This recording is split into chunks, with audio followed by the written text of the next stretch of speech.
This is ട്രാവ്ക. ഇന്നലെ Sunday വൈകുന്നേരം എവിടെയെങ്കിലും പോയാലോ എന്ന് ആലോചിച്ചപ്പോഴാണ് പെട്ടെന്ന് സൂയിൽ പോകാമെന്നൊരു പ്ലാൻ ചെയ്തത്.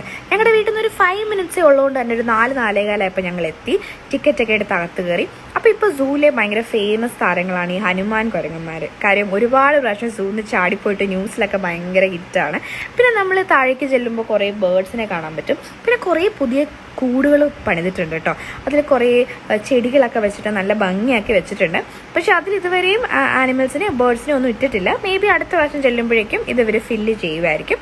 പിന്നെ നമ്മൾ സ്ഥിരം കാണുന്ന മുതലയും ഓട്ടർ പിന്നെ കരടിയെ ഒക്കെ കണ്ടിട്ട് നമ്മളിങ്ങനെ നടന്നിട്ട് ഇപ്പോൾ സൂയുടെ ഒരു വലിയൊരു ഹൈലൈറ്റ് ആണ് ഒരു വലിയൊരു ഓപ്പൺ ഏരിയറി, ഒരു വലിയ സ്പേസിൽ കുറേ ബേർഡ്സിനെ അവർ ഇട്ടിട്ടുണ്ട്.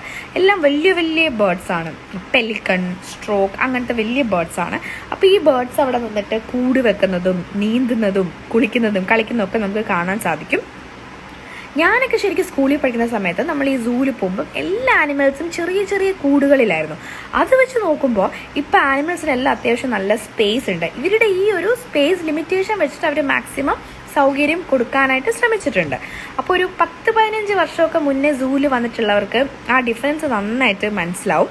പിന്നെ ഞാൻ അതേപോലെ തന്നെ ഒരു 6 months ബാക്കൊക്കെ നമ്മൾ സൂവിൽ പോയപ്പം മിക്ക കൂടുകളും ഭയങ്കര വേക്കൻ്റ് ആയിരുന്നു. പക്ഷേ ഇപ്പോൾ കുറേ കൂടുകളൊക്കെ ഫില്ല് ചെയ്തിട്ടുണ്ട്. പിന്നെ ഈ കാട്ടുപോത്ത് എല്ലാവർക്കും ഭയങ്കര ഒരു കൗതുകമുള്ള ഒരു ആനിമലാണ്. അവിടെ ചെന്നിട്ട് അവിടെ ഒരുപാട് ആൾക്കാർ വന്ന് നിൽക്കുന്നതും കണ്ടു. അങ്ങനെ കാട്ടുപോത്തിനെയൊക്കെ കണ്ട് പിന്നെ പുലി കടുവയൊക്കെ കണ്ടിട്ട് ആനാക്കോണ്ടേനെയും കണ്ടിട്ട് ഒരു 6 മണിയൊക്കെ ആയപ്പോൾ നമ്മൾ സൂന്ന് തിരിച്ചിറങ്ങി.